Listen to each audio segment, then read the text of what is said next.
নমস্কাৰ মোৰ নতুন এটা ভিডিঅ' লৈ পুনৰবাৰ আপোনাক স্বাগতম জনাইছোঁ। এই কুৱেশ্যনটো আহিছিল আমাৰ অসম পুলিচত। চাই লওক কুৱেশ্যনটোত কি কৈছে, এ আৰু বিৰ গড় আয়ুস বা বয়স 30 বছৰ আৰু বি আৰু চিৰ কিমান বছৰ 26 বছৰ। এতিয়া বিচাৰি আছে এ আৰু চিৰ বয়সৰ পাৰ্থক্য কিমান। এতিয়া চাওক কি কৈছে, এ আৰু বিৰ গড় বয়স। এই গড় শব্দটোৱে কি বুজাইছে, মানে এ আৰু এটা বয়সক যেতিয়া সমানে ভাগ কৰি দিয়া যায়, এটা বয়স আছিল টোটেল এটা বয়সক যেতিয়া দুভাগ কৰি দিয়া যায় তেনেহ'লে এ পালে কিমান 30 আৰু বিয়েও কিমান পালে 30, সেইটোৱে বুজাই আছে গড়টোৱে। নিশ্চয় বুজি পাইছে। তাৰপিছত বি আৰু চিৰ গড় বয়স কিমান 26 বছৰ, মানে আকৌ এটা বয়স টোটেল এটা বয়স লৈছে।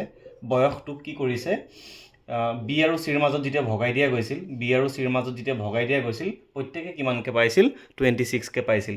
মানে বিৰ ভাগতো 26 আহে, চিৰ ভাগতো কিমান আহে 26 আহে। এই গড় শব্দটোৱে সেইটো বুজাই আছে।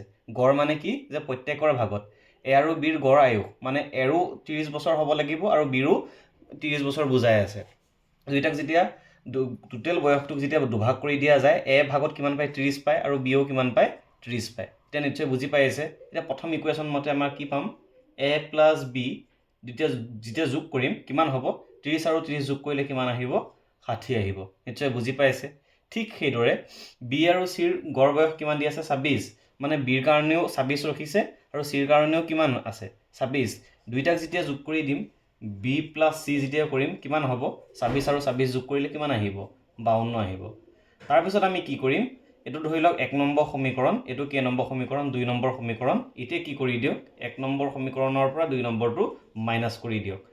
তেনেহ'লে কি দেখা পাম, ইয়াত বি আছে, ইয়াত বি কেঞ্চেল যাব। এইটো পৰা এইটো যেতিয়া মাইনাছ কৰিম কি আহিব, এ মাইনাছ চি সমান 60ৰ পৰা 52 গ'লে কিমান থাকিব 8। মানে এ মাইনাছ চিটোৱে কি বুজাই আছে, এ মাইনাছ চিটোৱে বুজাই আছে এ আৰু চিৰ বয়সৰ পাৰ্থক্য। গতিকে আমাৰ যিটো শুদ্ধ অপশ্যন হ'ব, আমাৰ ডি অপশ্যনটো কি হ'ব, কাৰেক্ট হ'ব।